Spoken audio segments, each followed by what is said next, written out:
pretty good. So, Well rested. yeah. What's your plan for today? Try to discover some of the new areas, especially around the second turn point. I haven't flown in that area at all so far, so maybe try to see what it's like over there, and just try to have a look and just check that everything's working on the glider, the electronics, and all the usual kind of small hiccups you have just before the competition. Just try to get everything sorted out and just try to do a good start, because it's always a bit peculiar in the Grand Prix when you haven't flown it in a while. So just try to get all these small little things sorted out, and then try to have fun as well, because the weather looks good, so it should be it should be fun. How are you? Hi. Good? Yeah, So, very good. Are you happy with the weather today? Yeah, sure. So I stay for 2 weeks here, and now we have summertime, and the weather is beautiful, so we can fly. What you want more? It's perfect. What do you expect from your last training day before the big day tomorrow? So I think yesterday I was too low, and today I want to stay higher, so then I can finish also with the others. So that is my target for today. Okay. Hi, Graham. Can we annoy you a few minutes? Yes, all right. Yeah, got a few minutes. I think I got about 5 minutes. Yeah. Yeah. What do you expect for today? Well, they tell me it's going to be a nice day, but we're going to a very high part of the mountains, so we'll see whether it's doable or not. But it'll be fun, and it'll be very pretty out there, I should think too. But it doesn't matter. It's a practice day. If we can't get there, it's okay. Are you used to fly mountains? I fly a lot in New Zealand, so I'm used to the mountains. But like all mountain places, you got to get a bit of local knowledge before you're any good at it. And I think I'm up to about flight number 5 here, so it's very early days. So we'll go as well as we can, but you can't have too high expectations, I think. Yes. Have a good fly. Enjoy. Thank you. That's the main fun for today.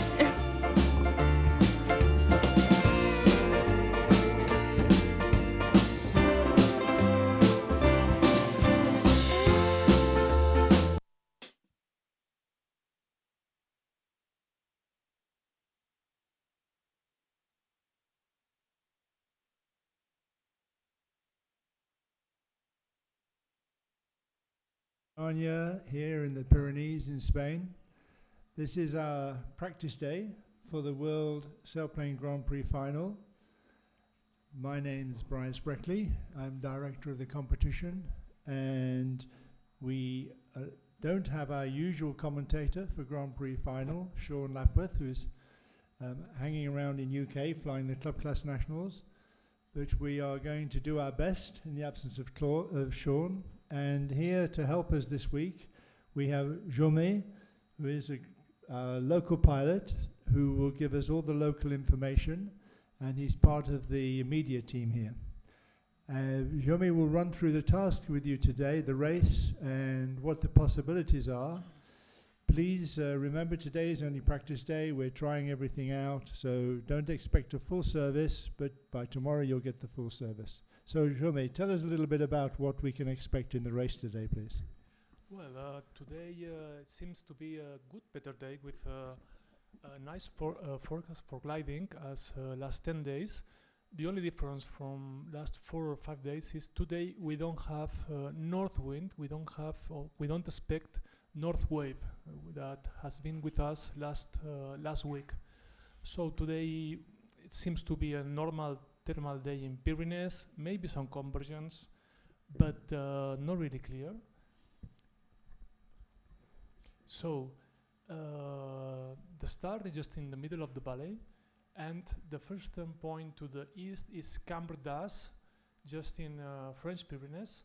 You know, the Valley Cerdanya is made of 2 main mountains. To the south is Cadi Mountains, and to the north is the main Pyrenees.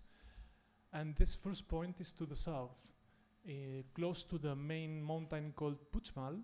And usually the thing is there usually is the thermals are more broken. The north is always better, and the sailings are always a little bit lower. So maybe today we can expect to the north to second point montage about 3,500 meters, but in Cambre d'As we expect almost 3,000, not more. So I think the first point is straight ahead. Okay, maybe they will climb in the first or second ridge, which is called Urge, okay, just before, and there's always good thermals there, but the clouds, sometimes maybe today also, the clouds touch the mountains, the higher mountains, okay? That's why we also have, the waypoint has a 2 kilometers radio, and from then to montation. I think for sure the only way is going to through the North Mountains. It's very, very nice place and it will work very, very good, okay? I think it's the better place, the better part of the task. The most interesting thing, okay, will be from the third point, the second point montation to the third Col Cantó. There are two possibilities. One is going straight ahead, as now we are seeing, and the other just deviating a little to the east. Here is to your left in your screen, which is the Maniga and Saloria mountains, which is a ridge that goes to Col Cantó. The normal thing is to climb here, because Col Cantó zone has lower mountains with lower ceilings, okay? And in Col Cantó, here is the most important decision. I explain myself. From Col Cantó to fourth point, which is Font Romeu, normal is going back to the north, but another option is going to the south to the Cadi Mountains. You have to make a little deviation, maybe important deviation, but last week here in Copa Pyrenees, where we have 5 Grand Prix finals pilots, for example, Gintas Tube and Gilles Navas, they tried the south and it worked quite well, and Gintas won one day because he chose this road over the mountains, not the direct. So we will see if someone takes this decision. It takes a deviation, but if it works quite good, they will find the conversions and reach, and from there they could make a final glide. Thanks, Jeremy. It looks like we are set for an exciting race today. We have fantastic weather. We hope to have this weather for the real race days. We expect cumulus at about 3,000 to 3,500 meters. For those of you who use feet, that's between 11,000 and 12,000 feet we should see today. That's only the best altitude. In the valley, maybe it's a little lower. So we'll start to look now at where everybody is and positioning themselves for the start. The start line will open in about 5 or 6 minutes' time. So maybe, Jaume, we can just look at what's happening now and where everybody is climbing. Yes, well, we have the pilots not in one place, but all around the valley. It's 4 minutes left, and with these gliders, of course, they will be in the start line very, very fast. It's very curious. You can see the gliders to the south where the towing planes release them, but I don't think they are there still climbing, but they are trying maybe the south mountains, as I told you, just in case they want to take the south decision to the fourth point, okay? For now, maybe it's a little bit early. I think sailings will be higher, but maybe we'll have to wait a little bit. Okay, the rules are that they have to be behind the start line 1 minute before it opens. So you can see at the top of your picture, the start line will open in 2 minutes 50 seconds, and so everybody will be maneuvering now to be in a good place for the start. And the maximum altitude for starting today, 2,500 meters, and of course there is a speed limit. The speed limit for starting is 170 kilometers per hour. So what we expect to see now is both of the groups from the north and the south coming together, and as they come together, they have enough altitude to wait the 2 minutes and they will position themselves so they can run in for the start point.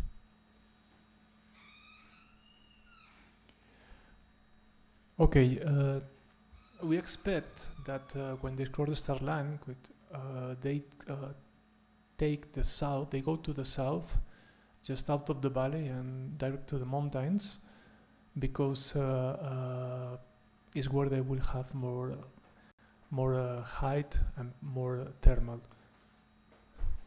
Yeah, and what do we expect to see when they start? Which way do you think they will go when they leave through the start line? Well, the first point is very close. I think they will go straight, or maybe they will go to the right of your screen, to the south of the valley, to the higher mountains. Here in La Cerdanya Valley and Flying area, it's usual to go out of the valley, always go to the mountains. Our chief manager, Sergi, always tells us, we love the rock, go to the rock where there are the best thermals. Yeah, and looking down from above now, everybody is coming behind the start line. So it's 1 minute to go. Everybody's in a good place. There's the group sitting up on the top of, what is this mountain called for us, please, where they're sitting? La Carabassa. Carabassa.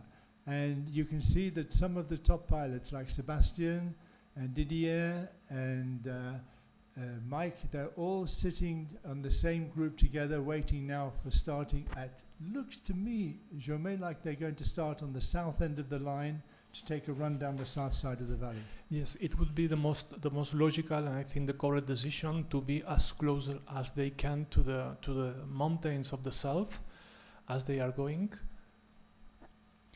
30 seconds to go, 29 seconds. The first guys are running in now, maybe a bit close, because if they cross the line too soon, they have a 5-minute penalty. So it's really important not to go through the line until it's open. Yes, and I think some pilots are a little bit higher than they should do. They have to lose a lot of height right now. Yeah, and Benj, maybe if we look right down from on the top, and we can see exactly when they cross through the start line. It's coming up to start line open. Nobody's crossed. Aldo, our local pilot, is going to be first to cross. Yes, the Spanish and not local pilot, he's flying in Madrid, but he has flown here many times. And yes, as we thought, they are taking the south part of the Stargate. And yes, they are turning right. I think they are turning to the South Mountains. Yeah. And the small group of gliders that were sitting to the north, the Sailplanes, they're still high. Of course, it's practice day. They don't have to. They won't lose any points. So maybe they're just sitting back and watching and going to have a more leisurely day. Yes, we are looking how so experienced pilots like Gilles Navas, John Gatfield or Adam, they didn't take the start line. They went to the south, but they are starting at the same time. So it's like a real-time Grand Prix. Well, meanwhile, I will explain a little bit to the first point they are going. To the right, you will see the main valley, which takes us to the beautiful ski stations of La Molina and Masella. And also you can see the train line there. And you can see they are going to the right. Usually that place is called Queixans, which is the name of a little village under the mountains, below the mountains. And usually that's the place where the first thermals appear in the morning. So I think they are really well marked with clouds. Today we have clouds, and it's not usual here to have blue days except in the middle of July or August with drier terrain.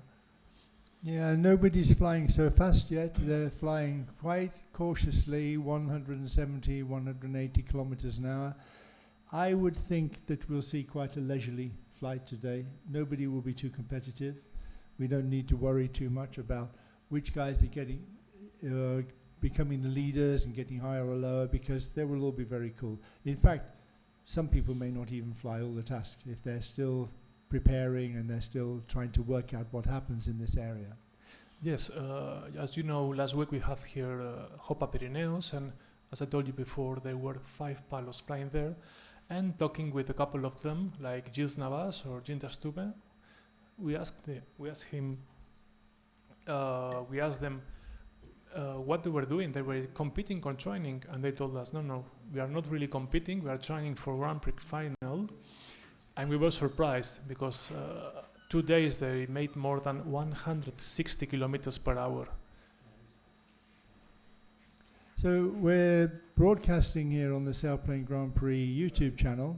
You can access it through our website at sgp.aero, or you can go direct to YouTube. But we also would like to receive any questions you have, any chat, through the YouTube chat channel. We in the team here, the same manipulator, director, view or coordinator and spotter is Benjamin Neglis from France, who's fantastic at this job. And you'll hear more from Benjamin when we can get him to talk. He normally is very quiet, but we'll see what we can do. Yeah? And on the other side, we have our great technician, Angel Casado. Angel will answer any questions you have, so just send them in on YouTube. Can you say a few words to us, Angel? Hello, good morning everyone. We are here, we have an exciting task for today, and we are getting ready for an exciting Grand Prix in La Cerdanya, in Riding Paradise. And we'll try during the practice day today to introduce a few of our other team members. Our referee for this event, all the people who are familiar with Grand Prix finals, all our fans from previous years will know Renny Vidal from Chile. Renny is our referee, and we'll have Renny here to talk to us a little bit later about the rules and what happens and how it should work. So Jaume, they seem to be making good progress, but taking it quite cautiously and quite gently here. Yes, I think so, but of course, before arriving to the first point, because they have to jump the valley to the north, they must take a thermal, otherwise they will be over the valley low. And the most important thing here, as usually in flying mountains, is always be high. If you're high, you can take decisions, fly the ridge. But here, flying low, it's sometimes it's tricky. You know, here it's not a main wind, but it depends on which part of you are you of in the Pyrenees, which valley are you in, and in 20 kilometers you can find the wind completely different. That's why it's very important always to be high. This is not a typical thermal task here that you can fly with MacReady. No, it's not. It's another kind of flying. It's always being higher than the mountains and find the lines of energy. And sometimes it's in the clouds, sometimes it's not in the clouds. So here the locals, you always see them when they they are in a task, making little deviations to one side and to another, looking for that energy lines. And maybe, Benji, if we can put the names back on the tags for us, and then it's easier for us for the moment to keep track of who's going out in front and who's climbing and who's waiting. And yep, we can see that Peter Temple from Australia, he's not too worried about getting out ahead. We know that the two Australian pilots, they have some mountain experience flying in New Zealand, and they are quite comfortable with flying in the mountains, but they don't know the area that well. And Peter is not quite so experienced with this level of competition flying in this sort of environment. So he will be having a good time, but he'll be taking it easy and watching the others and trying to learn. Yes, Pete was one of the pilots that was here last week. We talked to him, and I remember first flight, we asked him, so how was your flight here? He said, scary. The first day, but the last day I remember he won the day, or was the second, and he ran so much. And in fact, he was the pilot who practiced more to the west, almost to Hakava airfield, and I think he's feeling more comfortable flying in Pyrenees. And Graham, he came to Citron, and he didn't like the flying there so much because it was really windy and turbulent. But I think this will suit him more because we have much less wind, the thermals are better, and it's not so scary when you get low because it's more predictable and easier to fly. Some pilots are really mature and they really think carefully about the conditions they fly in, and some of the other pilots, they just go for it and don't worry too much. And of course, you have to be fairly careful when you're flying in a mountain area that you don't know so well. Yes, that's why we always, people who come to fly here, we always give them some files about uplandable fields and many information. But the good thing here is that almost, although you see a lot of mountains, they are always on local gliding of 4 main airfields. Here in 80 kilometers, we have 4 main airfields. From east to west is La Yagon in France, Saint-Locady, which is also a helicopter military base, our main airfield, La Cerdanya, and to the west is the airport of La Seu. So, and with these gliders that make such good glidings, it's very difficult to be in a bad position. And Peter Temple's coming up towards the turning point now. He's 2,300 meters. The turning point is centered on the top of the mountain, which I think is about 2,500? A little bit higher, I think, Yeah. 2,700 2,000. meters. So he will be able to enter the radius by flying just up the valley, and at his altitude he should be able to make that radius, I think. Yes, but as you can see in your screen, I think he has stopped in one of the ridge. As you can see, this ridge is perfectly aligned with the sun and with the wind, with the breeze, which is normal in La Cerdanya. We talk about here the wind is very important and it changes a lot, but now we have a normal breeze day of the Pyrenees, and when the sun hits the ground, the thermals go up and it sucks the air from the middle of the valley, and that's the normal breeze. Yeah, we can see that the mountain, the small mountain he's climbing on, which is near to a ski slope. I think there's a ski resort on the top of this ridge, and he will climb here, jump over the top, and go into the turn point sector, then probably come back the same way. I don't think so. No? No, I think if they are able to climb, I think they would jump to the north with higher ceilings and where they usually fly. The normal flying area is always the north mountains of La Cerdanya Valley. We will see, maybe you are right, Brian. But in my case, I would go to the north, jump to the north. And the rest of the guys who stopped to climb a little earlier are now flying a little bit further out to the north on the valley. And maybe they've got a little convergence line there, and they'll come past Peter and into the turning point.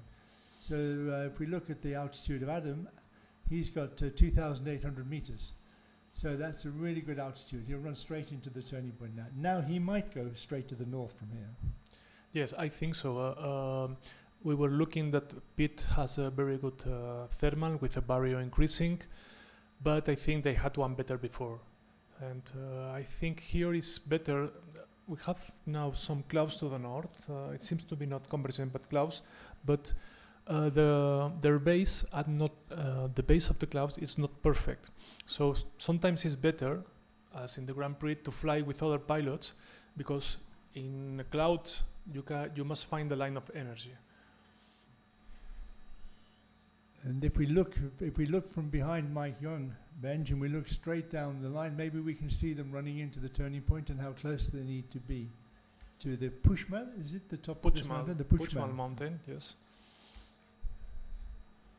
It's very beautiful countryside they're flying over. It's difficult for anybody to imagine how exciting it is to be sitting in there in your little glass fiber tube, hurtling along the top of these mountains on nothing more than the sun's energy. It's very exciting, and these are very clever guys being able to do this. And at the same time, they're really competing, not today because it's practice day, but in the race they were really competing hard to use the energy more efficiently than their competitors. Yes, as we can see now, they are arriving to the first turn point, and as Brian told us just a seconds before, in the slopes of these mountains there are some ski stations in the French part of Cerdanya Valley, and now they are turning already turning. We will see which way they take, if they go to the south or to the north. Yeah. I think they're climbing on the slope. This is the nice spine, the ridge that runs up with the ski slope on. Yeah. Coming up behind, we can see Thomas. Thomas is always great fun. Thomas is always quite exciting to watch in his flying. And Peter's left his thermal. Yes, and here comes the second main route with Thomas Gosner on the lead. And well, as you know, many of the gliders are top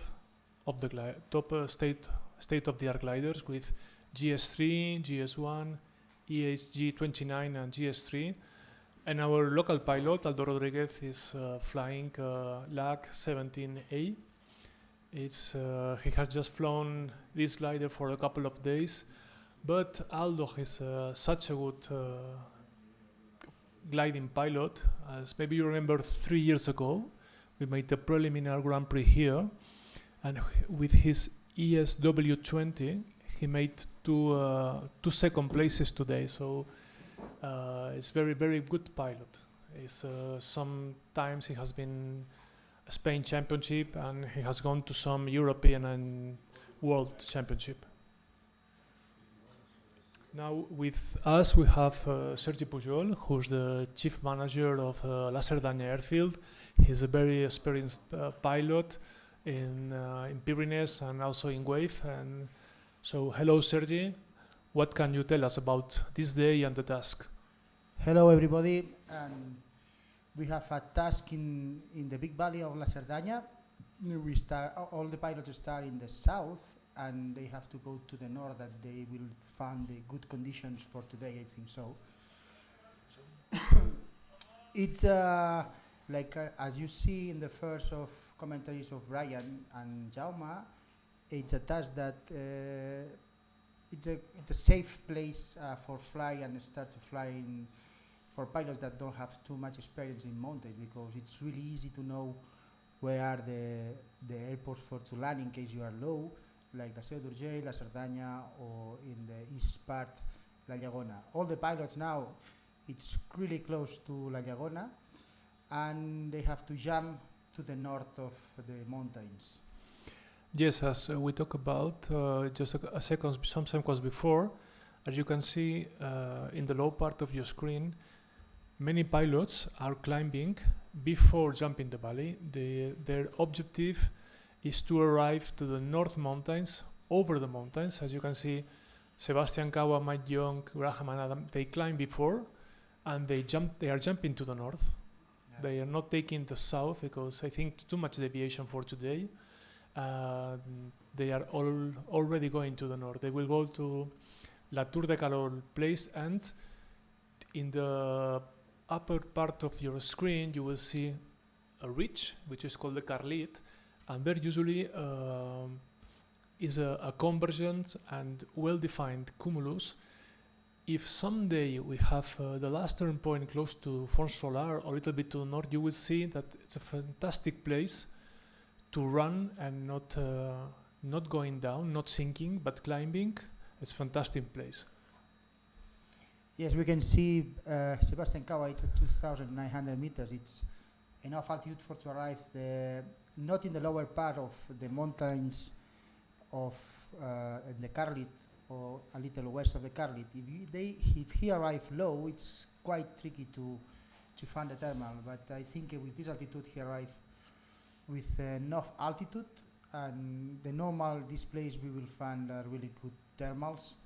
And just he have to jump La Tour de Carol, and we will see if he go directly to the tour point Montejo, or he have to go just west, a little south to Andorra, and later go to the north. That it's a little safe road. Yeah, if we keep that view for a moment, Benj, we can see that the white area ahead of the leading gliders is a lovely route which goes slightly southwest and well to the south of track. It's possible that you could follow the track line, but that goes right over the top of Andorra. So tell us, Sergi, what's it like flying over the top of Andorra there? In the north Andorra, the normal, we have a good conversion that it's from this point a little high, a little north, that it's La Llagona. We can find a convergence that arrives to the mountain and to the you can follow the ridge just Cerdanya or something like this, or even in the French part. But the pilots have to see small wispies in the cloud, in the sky. That is the key. Yes, okay. The part they are arriving, La Tour de Carol zone and valley, now you can see clearly the Carlit Ridge in your upper part of the screen. This part is not perfectly aligned to the sun nor to the wind, so it's always better jump this valley and go into the west, where you see that small road in the middle of the forest. It's better going to the west. I think, in my humble opinion, I would do like Mike Young and Adam Zelaski, not going to Carlit because the ceilings are lower. Okay, we see they are going to the north, as you see. It's a training day, but I think Mike Young and Adam Zelaski, in my humble opinion, they are taking the good route. Yeah, they're separating at more or less the same altitude. So we have two completely different strategies here. It will be very interesting to see how it unfolds. If the strategy for Sebastian and Graham is going to work, they must be able to get to more than 3,000 meters at this point. If they cannot get that altitude, to fly direct over Andorra is very tricky because it's a very big bowl, very big area with not much energy, and you might have to fly a long way around the north side, which is not comfortable, and you must stay up at 2,800, 3,000 meters. Yes, if the route that are taking Mike and Adam, that takes them directly to the north of our airfield, is a place where there's a lot of energy, and sometimes you can pass the main mountains without stopping to climb. You just make some pull-ups in the thermals, and maybe you start here with Mike, and you arrive to Andorra, and maybe you have gained 200 or 300 or 400 meters, and especially with these gliders, with that big wave, with such energy, it's a good strategy for me. Certainly today it's a good day for an experiment because the results don't matter today, and I don't think we should consider the decision that's made here necessarily to be so serious. It may be that Sebastian and Adam have thought, maybe we try this to see what happens. And normally they would say, it's too risky, we don't want to try that. But now we see Sebastian has reached the ridge at Carlit, and he's flying along this ridge, and his altitude is 2,500. We check Mike's altitude again in a minute, and see when they come together, which one, because I think they will come together again, somewhere on the west side of the plantation, of the Marangues Valley. Yes. Because now Sebastian is climbing a little bit, but some seconds before there was sink. There was no climbing there. And as you told Brian, this is a training day, and of course they have to experiment, to make tests. And remind us the name of the mountain that is just to the west of Marangues. Yes, the name of the mountain is La Carbassa, and it's a very curious mountain because it has no forest, no trees, and its orientation is north to south. So in the morning, the east side works perfectly. These days there were thermal, some wisps and clouds about 10 in the morning, 10:30, and in the afternoon the west works perfectly, but not the east. So now we can see the comparison. The altitude is almost the same. So there's a very, very little difference in the route with the altitude, but Mike has gained maybe 1 kilometer in distance. He's 1 kilometer closer to the turning point. So if Sebastian is leaving the Carlit, the next 4 or 5 minutes will be critical if his plan is a good one. Yes. Here in Pyrenees, usually it depends on the sailings of the day. The normal rule is go as north as you can, because the ground is higher and the sailings are higher, although there are some convergences to the south. For example, as you told us, Gilles Navas, he knows perfectly the Pyrenees, And last week he tried the south of La Cerdanya Valley, the south of Seu d'Urgell Valley. And one day he was almost going to win the task. He went to the south, he was with Adam Zelaski with the goal. And we talked to them, and Gilles told us, no, I just was training. I didn't want to win. Just didn't want to prove that mountains, to know how it works, if the terminal are better or not. Well, Mike is not doing quite so well now because Sebastian's got the climb that he needs to cross over now, because 3,000 meters here, he can go almost direct to the turning point. Not quite, but nearly. He has nearly enough altitude. But maybe the cloud base is higher. Maybe he gets to 3,200 or more. Yes, it's important to remark that differently from the Alps mountains here, there are not 20 or 30 kilometer ridges. Here, the valleys are not so well put on the map. Yes, orientated. Thank you, Brian. So it's not easy to find ridge lines of 20, 30 kilometers, but the ridges are very, very short. So very interesting day for Mike now, because he'll find out if his strategy was good. And we see that most people have chosen to take the high route over the top of Andorra. It's quite interesting. If you look at the picture now, we see above where we have this group of sailplanes circling, you see the Col de Puigneró. This is the col between France and Spain. This is the border of France and Spain. Yes. It's a very high col. Yes, it's the west part of Carlit Ridge. And when it's north, the north wind works. And when there is breeze, usually the south wind works. And we can see we see the altitude that Sebastian has, for example, and Thomas Gorner. That's why it means that today is a day that the clouds are higher than the mountains. As I told you before, this is a special ridge where many days the clouds are touching the higher part of the mountains, but today not. Today the sailings are higher. Be interesting to look at the altitude list now, and we can see how the little group of gliders that came into the turning point second or after Sebastian's group, they have caught up. And I think if they're the same altitude now, there's nothing in it and they're all close together. I don't know where Graham's going. He's obviously decided that that wasn't a good route. He's quite a lot closer. And he's heading back south down the ridge. Yes, Graham is coming back. He's too low. I think he decides to go south because he's low than the North Mountains. So normal thing is now, if you see there is a little white spot to the right of the screen, which is a stone quarry. Quarry. And it usually works. The only thing is you have to take care because it's taking off place of paraglides, but it usually works, especially at this time.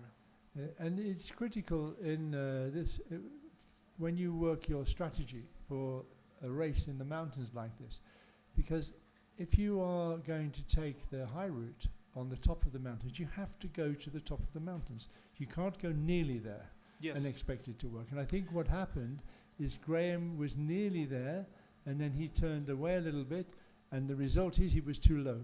So now he has to climb up to come back and join the others. Yes, that's why we saw the two main groups, when they touched the first point, they waited, they not jumped directly the valley, but they stopped to climb there and jump the valley to arrive higher than the Carlit, reach the Carlit mountains, okay?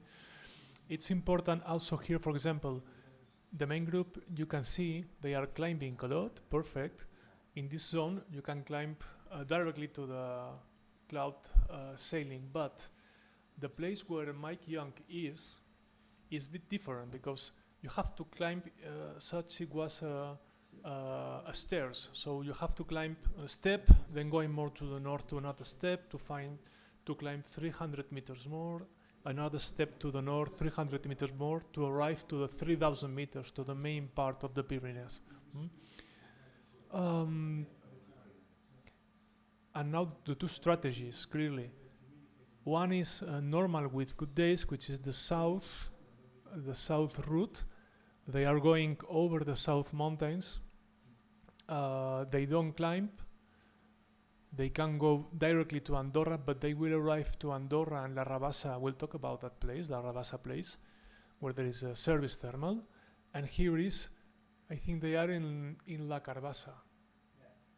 They are in La Carbassa. The north part, you can see there are no trees, no forest. And it's the second step. First, usually the gliders, they are released in Meranges Valley, to the right of your screen.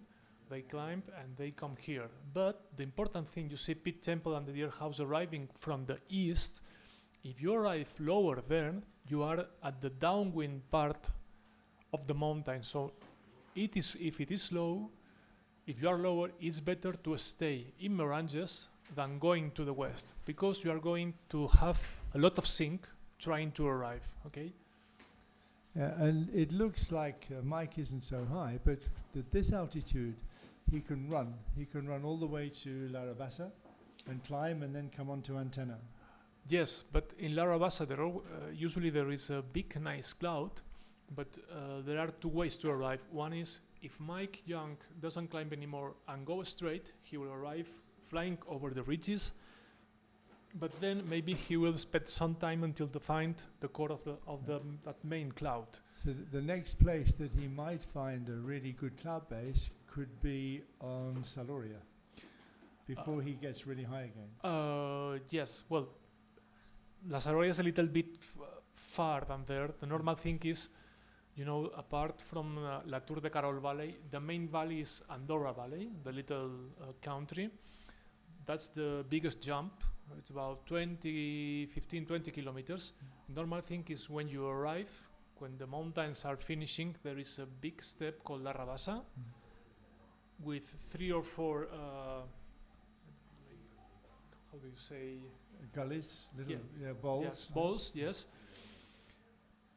And you have to climb there to jump the valley and go to Montesio. Okay. The other thing that we have this week is a telescope. We have a very high resolution camera with long distance, and they are looking at the mountain tops and where the gliders are climbing in the valley. And Gerard, our operator, will embed this on our screen now. And yep, we would look at this. And so we are streaming now the picture. You can see the top of the mountain and the cumulus. And that's live on, I think that's the top of Carlit that we're looking at there, where we just saw them climbing. I think so, yes. And thanks for that, Gerard. We'll go back to the race now, and we'll come back with some more of that when we see that the telescope team, what shall we call them? Shall we call them the telescope team? For example.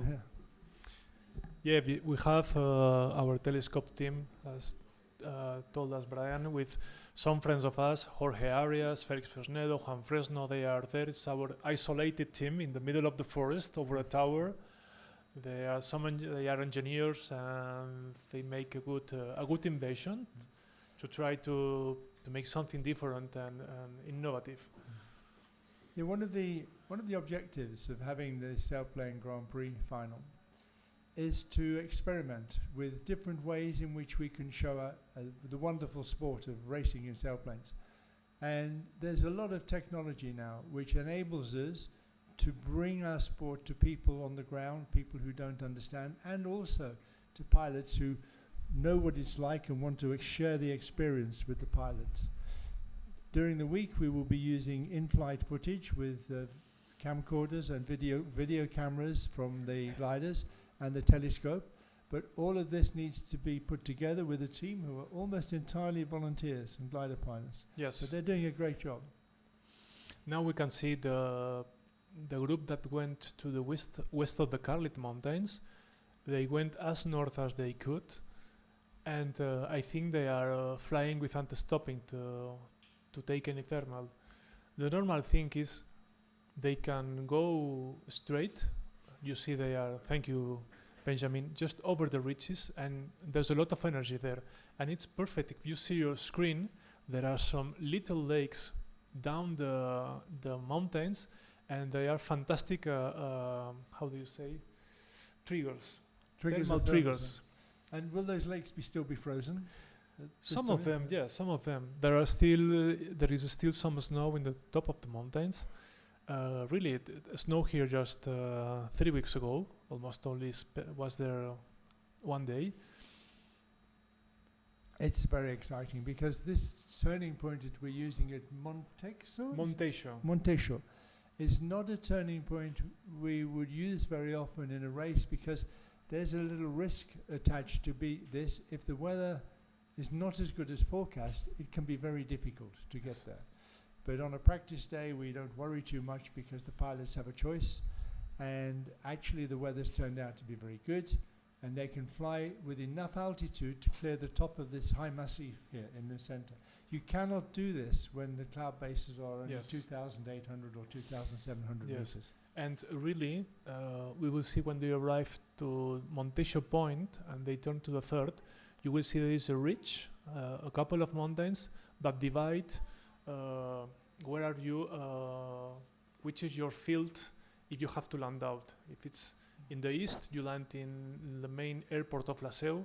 If you are to the west of this ridge of Saloria and Maniga mountains, you must go to the short outlandic field. Never try to go La Seu or you will be in problems. Beautiful view, thanks Benj, of the cruising along the top of the mountains. Thomas and Luca having a hell of a nice day up there. And they have nice cumulus, not very much, a little bit, but just enough to mark the good spots where they can climb. I think so, and I was looking at the altitude of Lucas and Thomas and before Sebastian, and I think they are not losing height, but winning height. Just cruising along. Yes.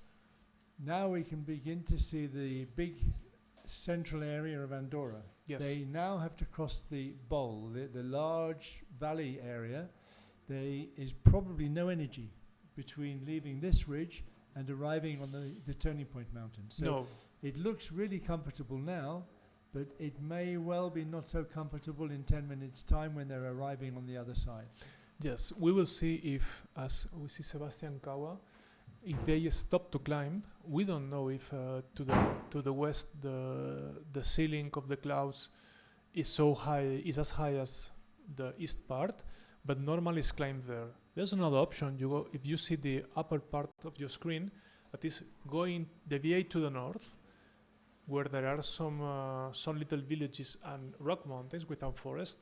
But I think it's I would not do that. That deviation sometimes it's not worth. So altitude is critical now. So if we watch the altitude, and we can see that Lucas has decided he needs more, and it's available to him.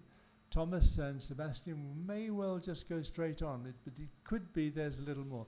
I think that they should take as much as possible there, don't you, Jeremy? Yes, it is. I think it's okay.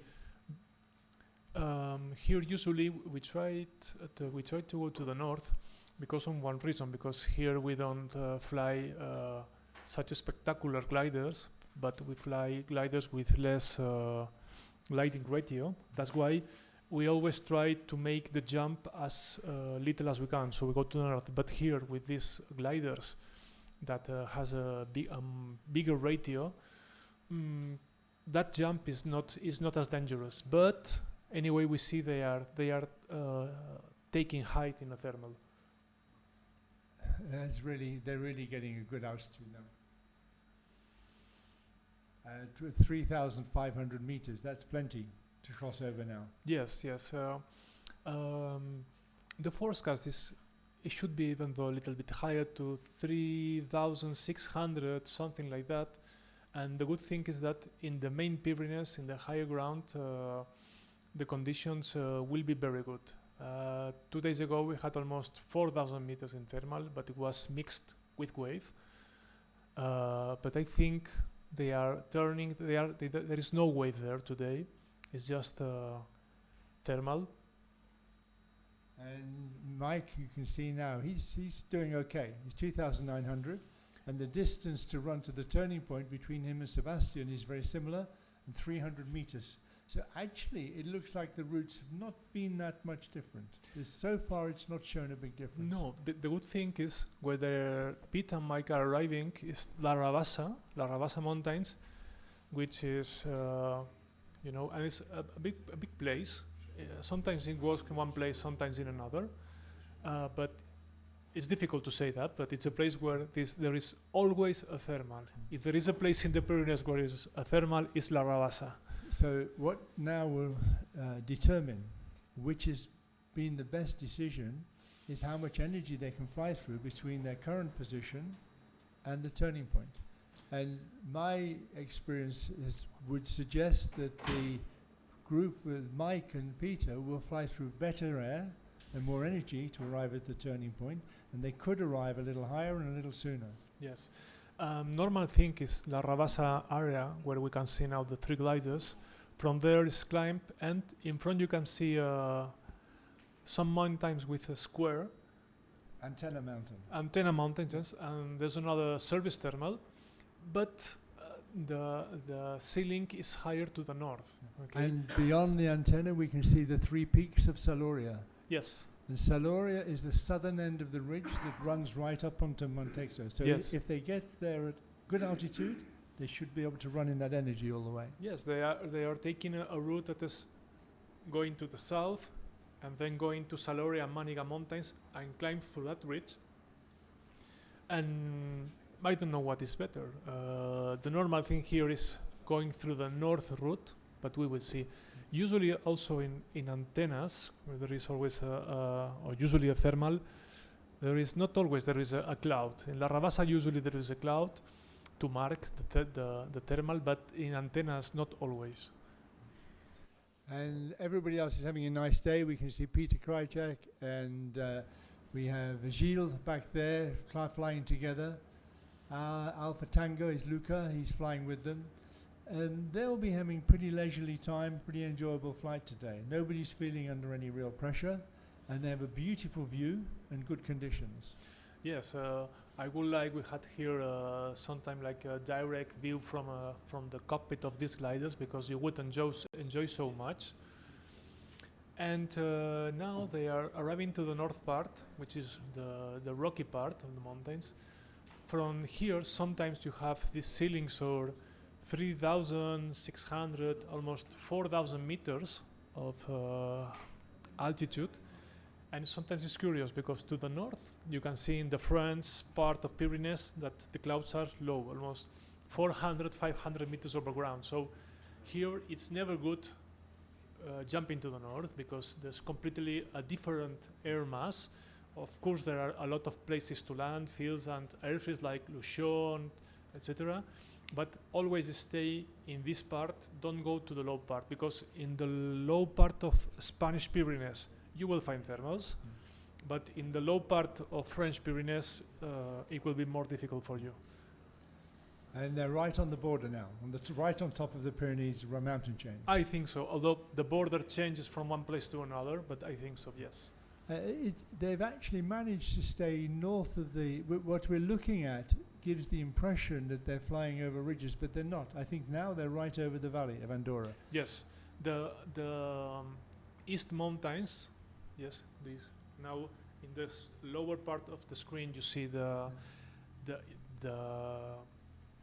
east part. They are climbing there, and they will jump directly to Monteixo. Yeah. And we can see down to the left of where they're climbing the town of Andorra la Vella. And Andorra la Vella is a very built-up area in here with lots of shopping and supermarkets and yes. shopping and supermarkets and some spa, thermal waters, and very nice place. They are now turning at the Casamanya mountain to jump the valley, and you can see that north zone also works very well. You can see also small lakes, not forest, and that place always work pretty well. so as they come towards the turning point, we should see the two groups converging. And I would say at the moment that the Sebastian, Adam and Thomas are probably a little bit ahead. There's not really much in it now. And the altitude for Mike, we'll check in a moment and see if that group and Peter Temple, whether they've got a good altitude off the antenna mountain. Yes. Of course, with a 2 kilometer radius turning point, if you come into the south, you take 2 kilometers off the next leg. If you come in from the east, then you have to fly 2 kilometers further. There are some seconds left there. Yeah, And we can see that the group that's taken the south side are much lower now. They're 500 meters lower nearly, so they're going to be much slower into the turning point. Yes.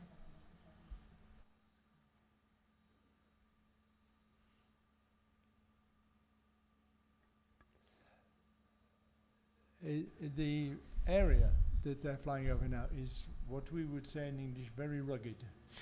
What does it mean? There's no farmland, No. there's no roads, No. there's nothing there. In the No. winter it's all covered in snow, and they even have bears and wolves in this part of the world. Yeah? Yes, place for trekking, skiing, and climbing mountains.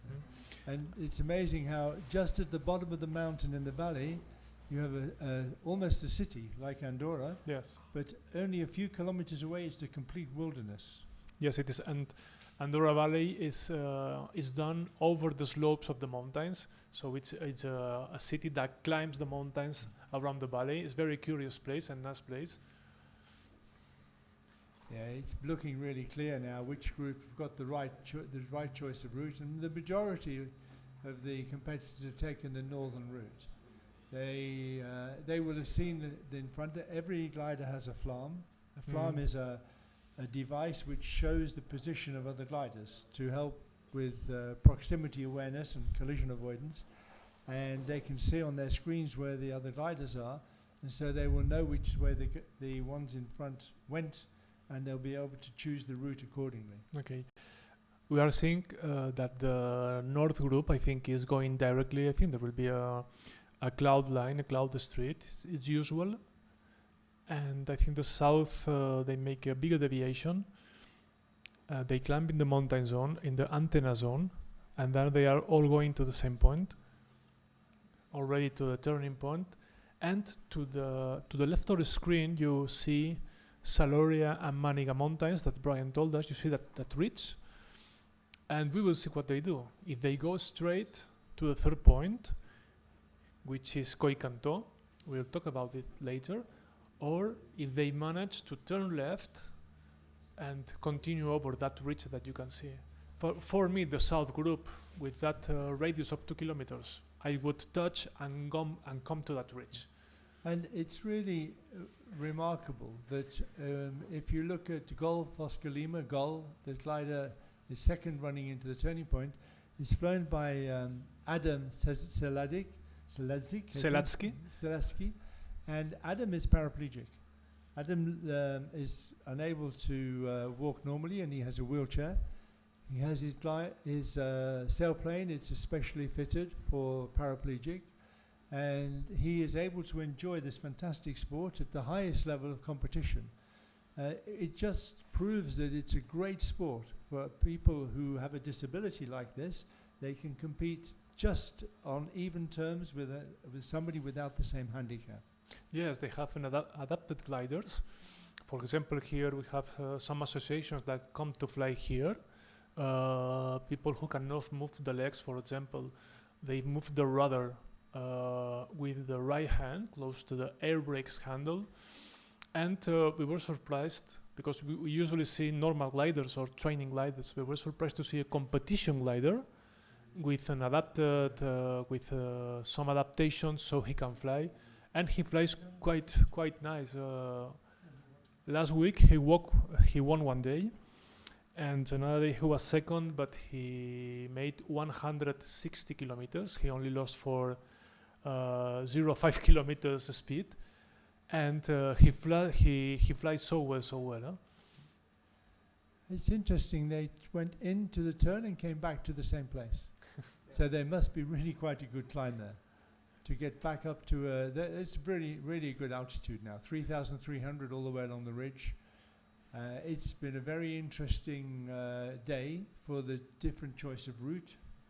Yes, and this mountain Montejo and the south one, the Saloria, are the higher mountains and where there is the highest ceiling. So if there is a place to climb, is that, and the thermals work perfectly there. And you see the ridge clearly that I told you before.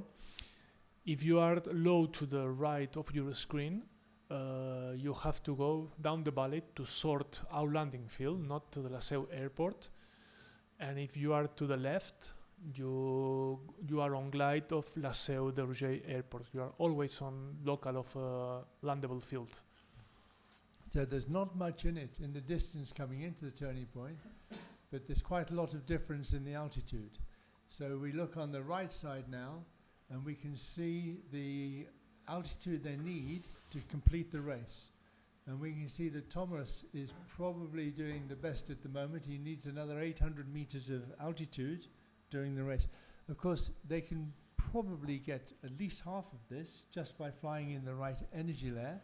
So maybe it's just possible they don't have to find another place where they have to climb and they have to circle. I think so. With such gliders, I think if there are lines of energy and today clearly marked with cloud, it's possible that any of them, in any moment, they start going to Coicanto third point, because from Montejo to the finish line, it's 112 kilometers.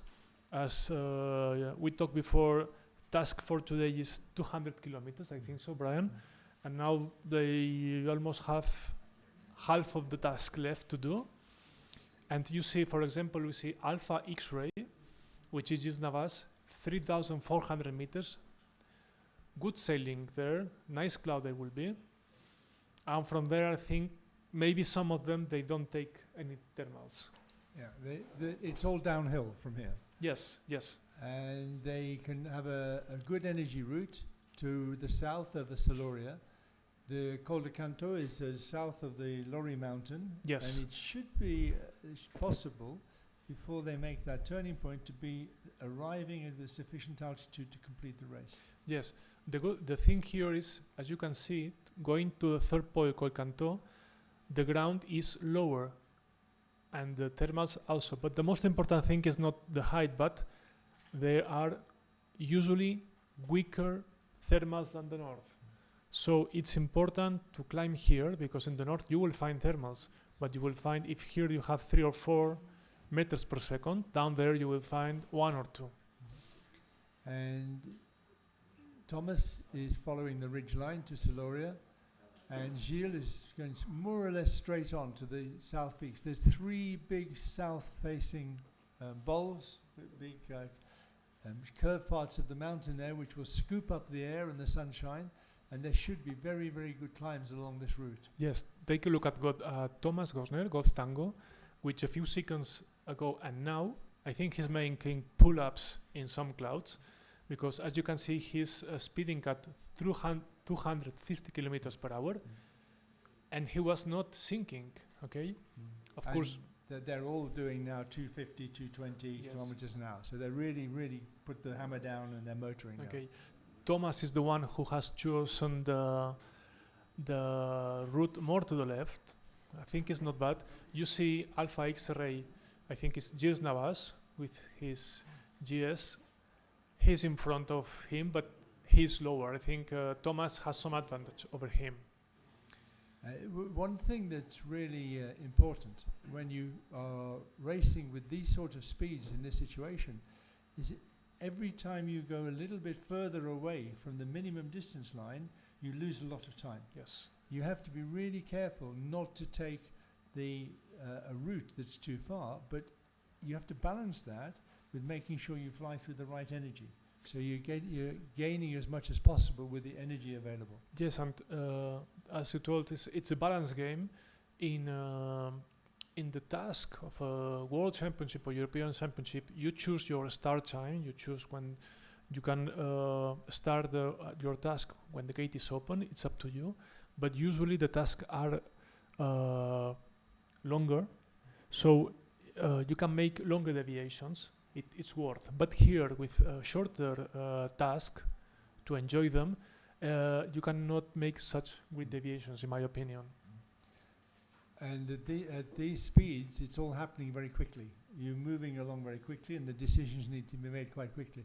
But we see to the right of the turning point now, the flat top of the Lorry Mountain. Yes, the lorry is clearly marked with some antennas and a ski station. is another thermal service, and you will see some lines. I don't see from here. There are some lines over the mountains, and some lines where the workers have taken out the forest. I'm sorry, to stop fires, just in case. I don't know how. Fire breaks. Yes, thank you. And if you see these lines, there usually are good thermal triggers. Oh, I didn't know that. Yes. The Lorry Mountain is really the western end of the Cerdanya Valley. Yes. Yes. From there, you are already in Sort Valley, with the Sort landable field, which is not an airfield, and usually it's a very, very nice place. Okay. One interesting thing here, it's full of vultures. Vultures. Yeah. Yes. Sometimes here you have to take care because there are some thermals with maybe 100, 150 vultures. I tell you, some years ago we made a film here for Discovery Channel, and we made a film about flying with the vultures in the Pyrenees. It was very exciting to do. And we found that, amazingly, the vultures would climb into the cloud. They could fly in the cloud, which we never believed before, because they would disappear up, and some 5-6 minutes later before they came out of the side of the cloud. Yes, and one of the first things you learn when you about flying gliders is looking for birds and vultures and things like that. But now it's curious. You usually see a vulture, you go there because there is thermal, but sometimes the vultures are coming to us to look for a thermal. And from now on, if this was serious race day, it's really a question of how hard you push. Yes. Because if you push a little bit too hard and you don't have the altitude to finish the race, you're out of the race. If you don't push hard enough, then the guys in front of you, it's a place scoring system. So the time between the finishers at the end of the race isn't important, it's only the position. Yes. So it's one of the really exciting things about Sailplane Grand Prix racing is you can be just 1 second behind somebody and you lose the point. So it's very critical on the final glide. Okay, thank you, Benjamin. We're going to ask Rene to come and just talk to you for a minute or two about Grand Prix racing and the rules and how it all works.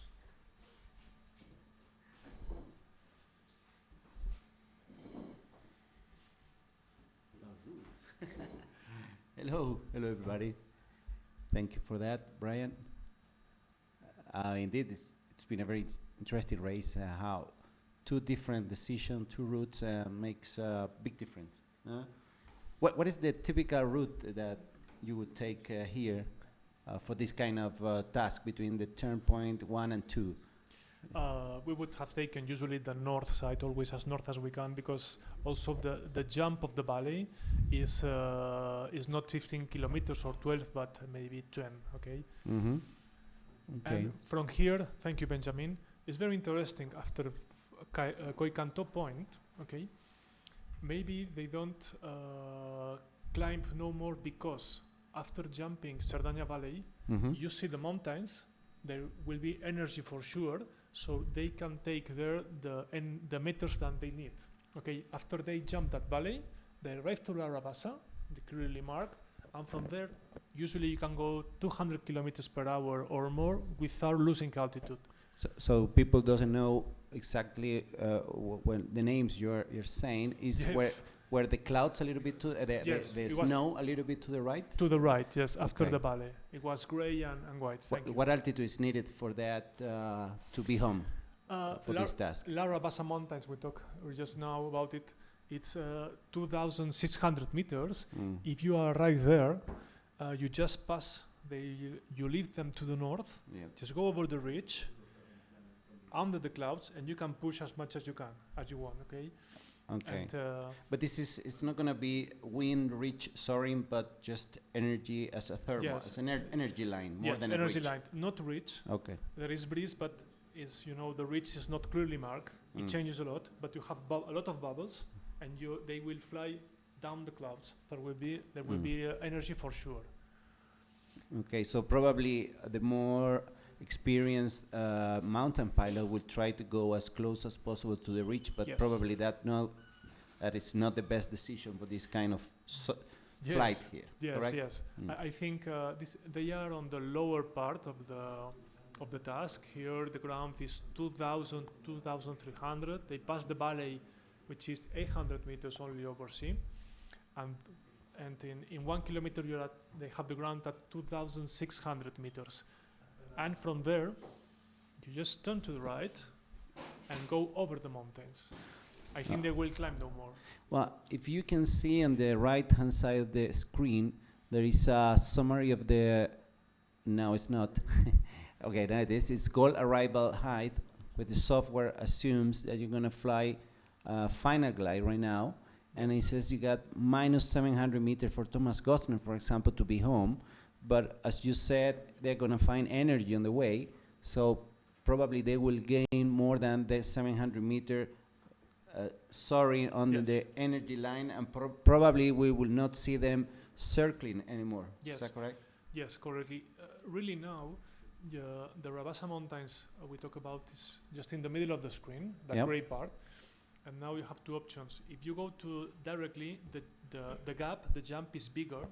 So it would be important to arrive at La Rabasa about minimum 2,400 meters. If they are lower, there's forest, it's greener, so it will be more tricky. So one good route is going to the north over the ridge, our Thomas and Sebastian are doing. And from there, the jump of the valley is not so big. So I see a cursor there for the mouse. Yes. Is that Yes. People are seeing this right now, correct? They are seeing.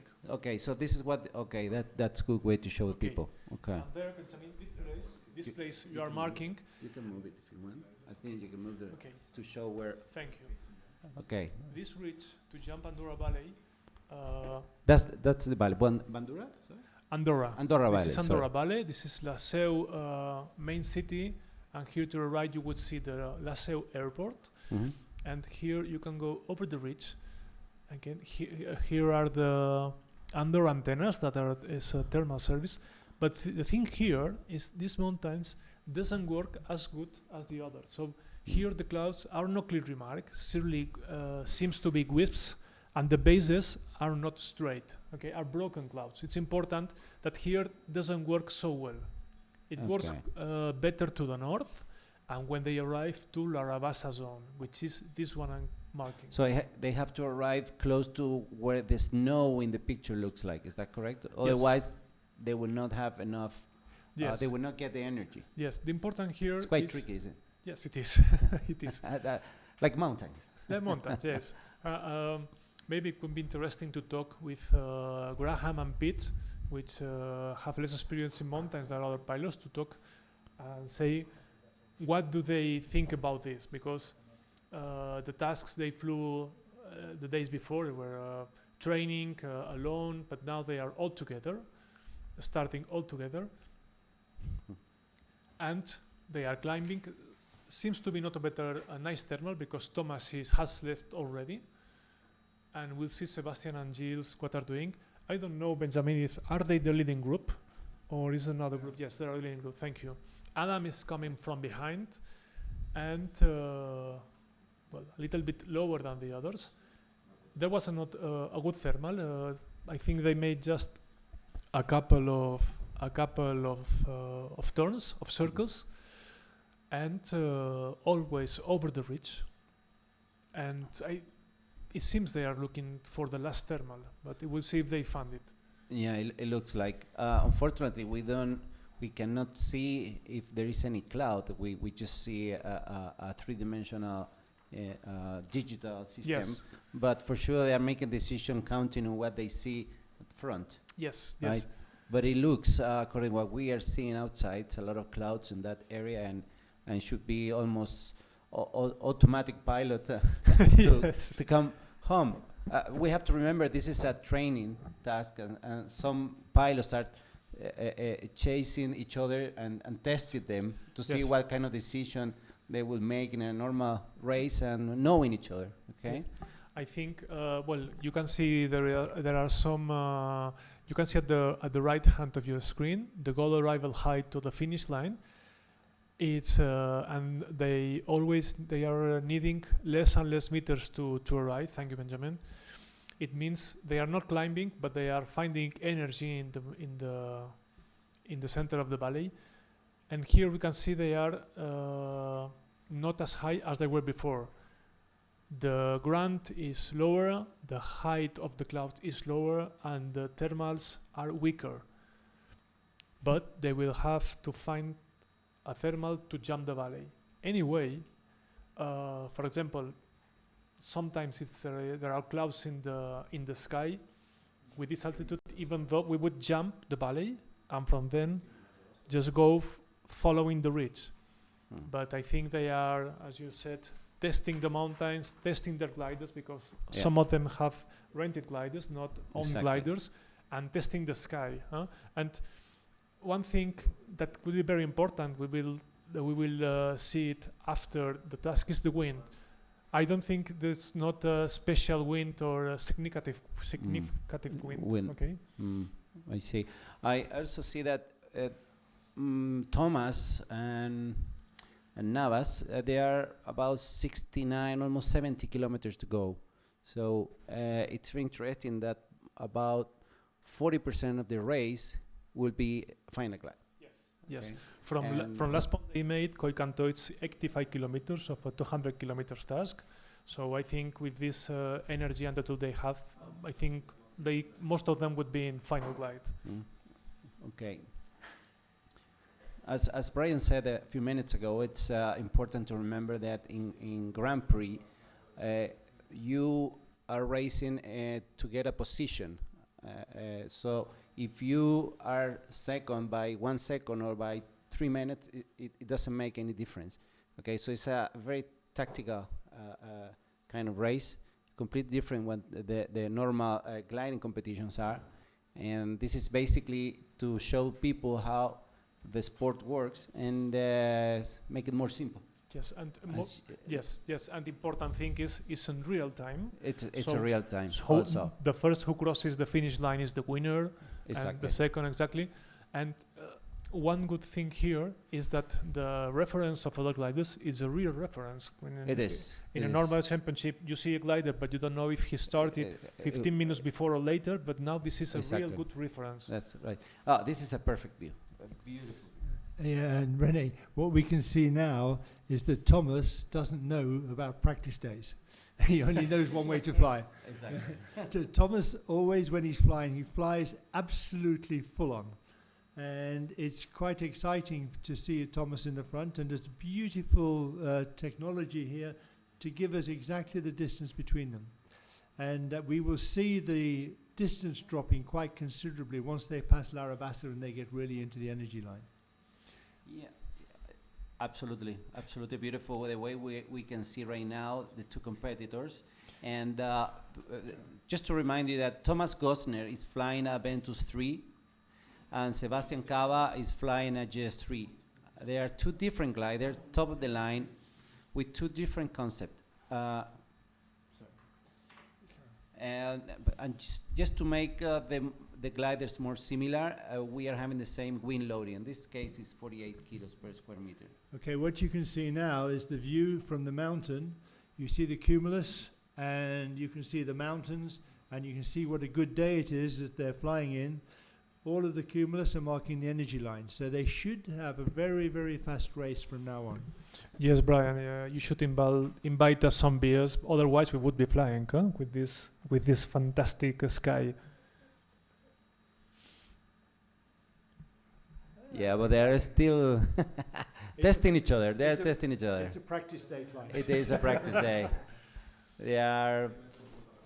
Yeah, we were having an example of how real-time gliding is, because we saw just a few seconds ago Sebastian Kawa was 300 below Thomas Gosner, but he was going faster than him. So they're testing. They are just testing each other. It's difficult to make an opinion of what are they doing, because we don't know really what they're doing in terms of what tactics against each other and see. But they're pretty much in the same position. They are looking at each other, but they're very close. And probably enjoying the beautiful thermals with the Yes. clouds, which Yes. is really, really nice. Here we have in La Cerdanya, we have the top pilots of the world with the top gliders, so it's an honor to have everybody here. And for example, last week we had some competitors, Jinta Sube, who's such a good pilot, and we talked to him. He made 160 kilometers, and we thought, oh, you are expect to make a winner a day or second. I said, no, I just want to make any point one of the days. I said, what? You are such a good pilot. I said, I'm not a good pilot with the pilots that are coming as you cannot imagine. And we were so surprised. I said, no, it's really. Yeah. It's not false humility. It's really that I will be happy just to have 1 or 2 points. Yeah, that's a good point. All the pilots that are flying here qualified from a national event. So what we can see here is the top of the top. And the difference between one position and another is normally seconds or minutes. But you can get 0 point.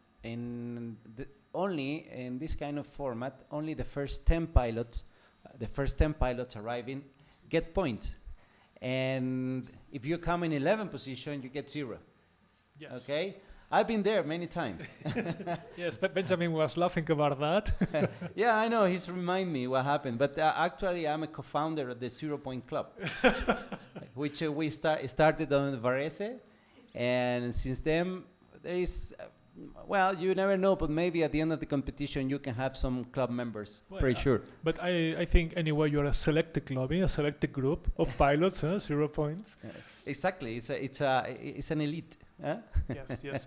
One of the Most glider pilots would be honored to be a member of your 0 Point Club, Rene. Absolutely. We get diplomas. Fantastic. I mean, the guys who get 1 point get no diploma. One of the nice things of the better thing of this kind of gliding with shorter tasks than a world championship is that pilots and families can enjoy the landscape and all the activities we make in the airfield and in the zone. Okay, and I think it's very good. It's not as tiring as a 15 days world championship, so it's more. I think you enjoy more. It's a small family. The good thing of this format is that all the pilots get together before the briefing, after the competition. So it's quite a club. It's not only for the 0 Point Club, but it's for all points club. And it's good because all the pilots, you can see they meet each other once or twice a year. They know each other. They have a lot of fun. They help each other. You don't see upset pilots here, even though they got 0 point. They're not upset because they are good pilots. Yes. Because it's something you had bad luck. Well, if after 8 days, like myself, you have 0 point, you have continuous bad luck. But I had a lot of fun, so you can have a lot of fun. You have to.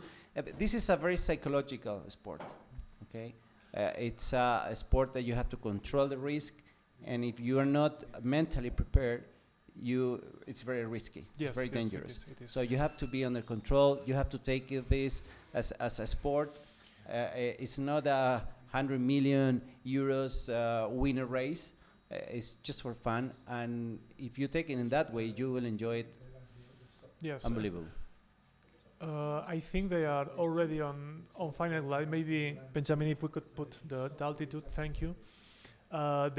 They passed the La Rabassa and they are arriving La Carbassa mountains. I think they will, as you can see, there is less and less altitude needed to arrive. They are jumping a big gap between La Rabassa and Carbassa mountains, arriving to Meranges Valley, just to the north of the airfield. And I think the 4 or 5 first are already on final glide, especially Mike Young. I don't know where's Mike Young. What happened with Mike? Now he's having a holiday day. Yes. He's very high, but he's far from the leading group. Far. He's enjoying. So the guys that are leading are definitely Sebastian, Thomas, and Adam. Is that correct? Yes, I think he's studying so much all competitors that he launched the last one of the grid, So he is a very good pilot. He has been here before, 3 years before, in the last preliminary Sailplane Grand Prix here, and I think he enjoyed so much. We're talking about Thomas? Mike Young. Mike Young, yeah. Well, Mike has some days when he flies like he's a better pilot than Sebastian, and other days he flies like he's just gone solo. And he enjoys himself so much he gets sidetracked by having a good time, Yes. which is not a bad thing, because you can take it too seriously. And actually, it's only a game. It's only a sport. It's the competing that's really important. Yes. And having a good time is a really, really important part Yes. of competing. And as René said, it's very important in this kind of race to be mentally prepared and thinking every second. It's not that the glider let you fly, but you have to fly the glider and keep the route, thinking every second. You have to take charge, and you have to be sure and positive about what action you take. In flying in this sort of an region, in mountain region, there is no time for indecision or to be unsure what happens next. You must always be sure what you will do next and what is likely to happen next. In this particular type of race now, you can see these guys, they need only a little bit more altitude, but they're having a good time. They're not too bothered about the position. No. They don't want to push it. They don't want to stress. They No. need to save their energy for tomorrow. In my humble opinion, and flying with less powerful gliders, with this altitude, you would go just following the ridge and you would recover meters. I think they are trying, testing everything. Yeah, they're giving us a show. But tonight we have here the opening ceremony. The opening ceremony will be at 6 o'clock local time, Central European time. And we have the local dignitaries and politicians coming, so we have a very nice evening. We have some displays from some teams in Catalonia, Yes. which sound gymnastics, which sound like fun. Yes, it's typical from Kilk or Castellers. Traduction would be peoples that make castles, but they make towers with their own bodies until maybe 9 or 10 levels. Very nice to see, huh? Well, we're looking forward to that, but also good food. Good Catalonian food should be fantastic. Spain, always good food. Wherever you go in Spain, you will find good food. Okay. And we are promised a selection of great Spanish dishes this evening. But of course, then the finale for tonight will be Liverpool winning the Champions League. Sorry for you Hotspur supporters, but I think Liverpool, they've got to win tonight. So the top gliders of the race, going back to the race, is Sebastian, Thomas, and Gilles Navas, a group of 3. And we see the energy they need now, Benj. They should be 0 energy required. yes, Yeah, they're all now in energy spare. So, but they won't push it today. Nobody will be trying to see how finely he can judge it. They will want to finish with plenty of altitude so they can take it easy, land Yes. nicely, put the glider ready for tomorrow. I think it's just 20 kilometers to Forn Solar Point, which is to the eastern part. And as you can see in the screen, after 10 kilometers they will leave the higher part, and there will be less thermals. It's a nice place to climb here in Meranje zone. So we've had a great practice day. We've had a few things went wrong, which we've fixed. We've got the hang of talking together, which is great. I hope you've enjoyed it. And we have Angel looking cool over the data. Is everything going okay, Angel? Yeah, very well. All the stations are performing extremely well, and we lost very, very few data, and I feel really, really happy, and a happy pal tonight. Well, if we've got a happy Angel, that's a great start to the week. Benj, is it all going okay for you? Except, what happened to your marker? Benj lost his pen. Yeah, we have a special pen normally to show you better what are the name of the mountains and what are the best paths to go through the mountains and the valleys. But I don't know why on on the display video screen, it was not possible to play with a pen. So tomorrow will be better for that, for sure. We need the pen back. We need the pen back, because it's much more easy for everybody to understand what we are talking about and the names and blah, blah, blah. Yeah. So sure. when Jaume is telling us about the names of places, instead of trying to guess where they are, we'll be able to show you where they are. He's showing everybody, but everybody in this room. So it's quite limited. Yeah, because what you can't see is when Jaume is telling us about place, he's pointing at the screen. He's a bit Italian, yeah. Yeah, but now we need to give him an electronic pointer, so you can see it as well. A laser pointer, thank you. During the course of the Grand Prix week, we will be live transmission every day, normally about 14:30 Central European time will be the starting. Might be a little earlier in the week because we have a forecast for some stormy weather. We will normally race for 2 to 2.5 hours, so from 2:30 until 4:30. You can watch the race again anytime if you go to sgp.aero, the final, and in the race coverage you will find a list of the videos that you can watch. And one of them will be to rerun the race in 3D or 2D. You can see the whole race again. And each day, for those of you who have to work for a living and don't have the capability to watch the race during the day all the time, we prepare a highlights video. And every evening we will put the highlights video on the website. We will tweet this, put it on Facebook, and you will be able to pick up the highlights of the race and the results of the race every evening, and we hope to do this by 7 or 7:30 in Central European time. We have Mike back in the game. Yeah, Mike's woken up and come back. I think the others have been kind and they've been waiting for him. Yes, Yeah. I agree. I think that Sebastian doesn't want to be lonely on the practice day, finishing early.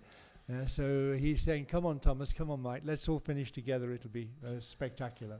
Yes, I think Sebastian has been the first to lead the thermal, and I think they are all on final light. I think they will arrive with enough altitude to spend, so there will be no problem. And as we can see in another camera, there's this fantastic, gorgeous sky full of clouds. To make some photos, I put them into a library. And we'll show you again Oh, we've lost it. Okay, we won't show you again. We had a beautiful view of the cumulus just then and the weather that they're flying in, but we'll try to get that back. So we're doing all we can here to help people understand glider racing and sailplane racing. We're doing all we can to show what a fantastic sport it is. You can help. You can tell your friends, Facebook it, like it, pass it on, send your comments. We enjoy the comments too.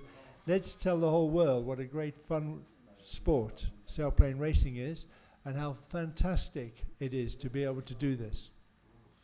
Yes, and also, it's a sport with a flying machine, but with no fuel left, very ecological, very nice, and it's a perfect symbiosis, a perfect union between landscape and technology, human technology.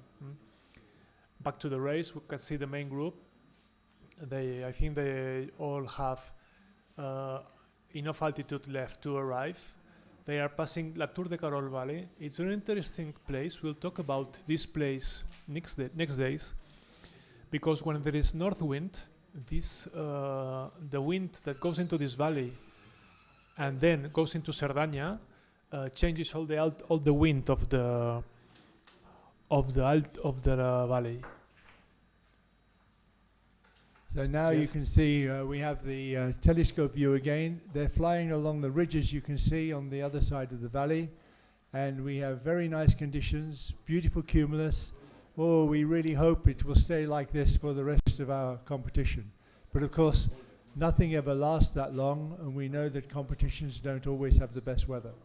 But very lucky for these guys to be flying in such a nice day today, and very lucky for us to have such a great practice day. Yes. And beautiful countryside in the Pyrenees and beautiful soaring conditions today, Jaume. Yes, fantastic weather for gliding. And now they are back to Carlit Mountains, Kawa in the lead. And I don't think it's... well, for sure they are not going to circle anymore. They are flying light at 200 kilometers per hour, losing altitude. And they will just turn the last point, which is in a solar oven. Is it that way? It's quite interesting. In this valley, they have the highest number of sunshine hours in the whole of France. And they built 2 big solar farms for experimental purposes. And one of them was built a long time ago, in 1960s, I think, Yes. with lots of mirrors that focused the sun onto a single point to Yes. try to make a furnace, an Yes. oven, There's a steam. to generate heat yes. for steam. And the other one is a more conventional one with photovoltaic panels. Yes, normal. And they're now redundant. I don't think they're working anymore. But they're very good landmarks for us. We can see Yes. them from a long way. That's a usual waypoint on a task in La Yeah. Cerdanya Valley, because it's perfect to as a last waypoint, and then you go straight to the airfield. And Gerard, we can see now the picture of the solar panels and the clouds above Khalid, and you can see there they'll be turning just on the right hand side of that picture. Are they, Jimmy? Where the trees. Yeah, where the trees are.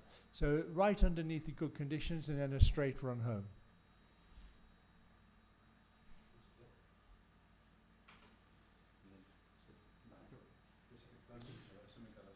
Okay, back to the race. You can see that little platform to the right is the Fond Solar, which a solar farm. They will touch this place and turn right to the valley, just straight ahead to the finish line. The finish line is a line of 1 kilometer width, 500 meters radius, just over the airfield. So for sure there will be nice pictures, nice images of the arriving. For the ones who have never seen this competition, these gliders have water ballast, between 50 or 150 ballast water. And when they arrive to the finish line, it's very nice to see how they jettison that water. So we have in this competition a wing loading limit, a limit for the glider, the sailplanes to have, so they're not too heavy. Because flying in the mountains, you need to be more maneuverable. So we put a maximum weight on the gliders to make it so that it's easier to fly and they're more maneuverable. We do this mostly for the interest of safety, to make it easier for the pilots and to make the safety margins greater. So I'm going to leave you now, Jaume, and you can talk our fans through to the Sebastian finishing and the first 2 or 3. And when they finish, we will be closing transmission for the live race today. We hope you've enjoyed it. We hope you tell us what you enjoy most and help us to improve it. And we will not put a highlights video on for the practice day because we are going to be busy with the opening ceremony. But then don't forget, tomorrow it starts for real. Tomorrow is hot. And from tomorrow morning, we'll be ready to go. Yes, perfect. For you can make an idea, tomorrow we expect in the whole Catalonia 35 degrees Celsius, so it's already summer here. Everybody with a t-shirt, so I think we'll have a fantastic time here. Thank you, Brian, for everything. And back to the race, Sebastian just made the last turn point, and he's cruising fast to the finish line. He's only 17 kilometers left. I think he's not left much altitude because in other conditions they will be finishing at 200, 250 kilometers per hour.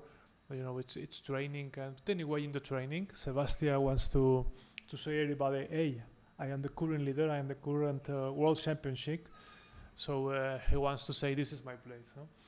Sebastian was here, made some flights, maybe. Last year he came here to train and to find the place, and he made a nice article about flying here. We are grateful with Sebastian. He talked about the conditions here, which are very, very good. Whole year, because in the winter we have a lot of wave days, north, south, and west wind days. And well, he's leading the group. After him, Gilles Navas and Thomas Gosner. and fourth is Mike Young. But I think it's not very representative for next days. Will be very, very interesting. And they turn just the solar oven, you can see, and back. But this time they will not go to the mountains. They will go straight through the middle of the valley.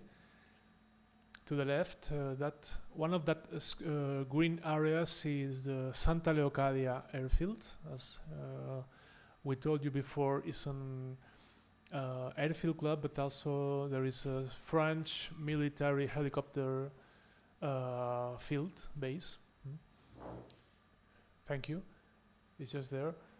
You can see the platform and the main airfield and the air club to the right. Okay, is one of the outlandable fields. Just in case you are low, you have to make an outlanding. Okay, and now perhaps our friend Benji can put the camera inside the Thomas Gessner and see what he's seen. He's seen Sebastian in his front.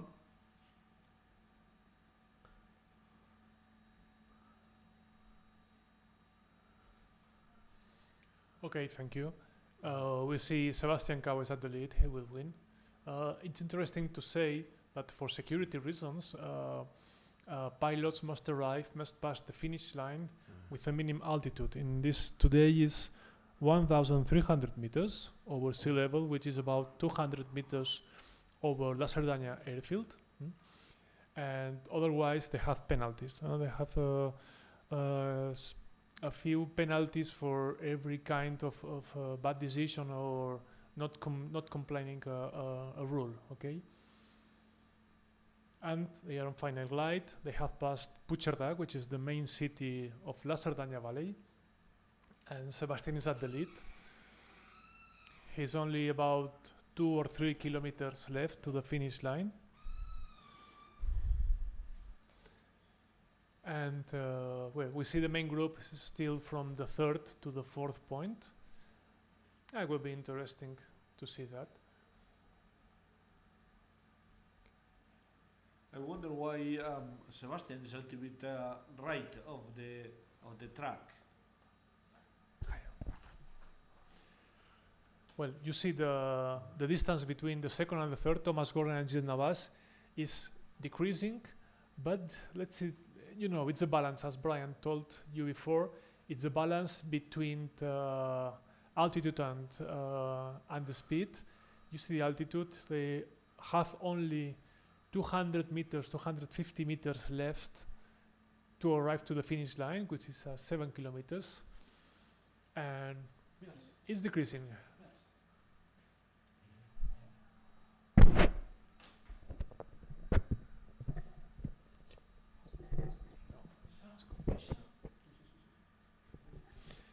Well, for next days, this is, as you can see, is a simulation of GPS positions, but we have our telescope team, and we will see in real time, live time, their final glide to the finish line. Now we can see it. Okay. Oh. We lost it 4 times. Now we can see one plane. We can see one plane landing on final glide. I don't know if it's Sebastian or not. We will see it. And meanwhile, Thomas Gosner and Gilles Navas, 2nd and 3rd. Very close one to each other. Kawa didn't pass the finish line. And turn right. With he didn't want to finish the task, Benjamin, because he had enough altitude. Yes.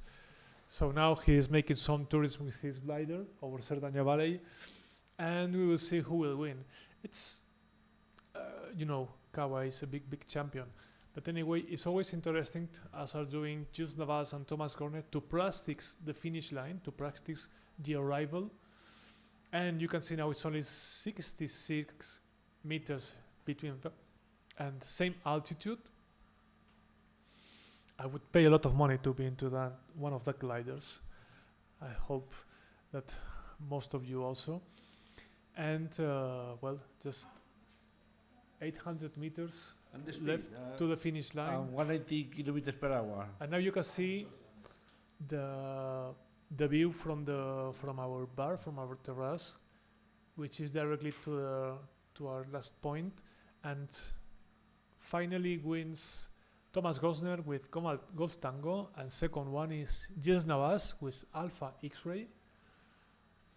And well, I think it has been a good training day, almost a competition day, and all the performances and all the operation things in the grid here in our media office, and for the ground teams that work on the grid and with the gliders and with the towing planes. Okay, so I think Benjamin and Angel and Gerard, it's our time to leave.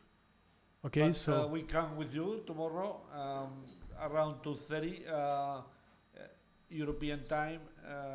We will have another exciting race. okay, so thank you very much, everybody. See you tomorrow in the first day of the FAI Sailplane Grand Prix. Goodbye. See you tomorrow.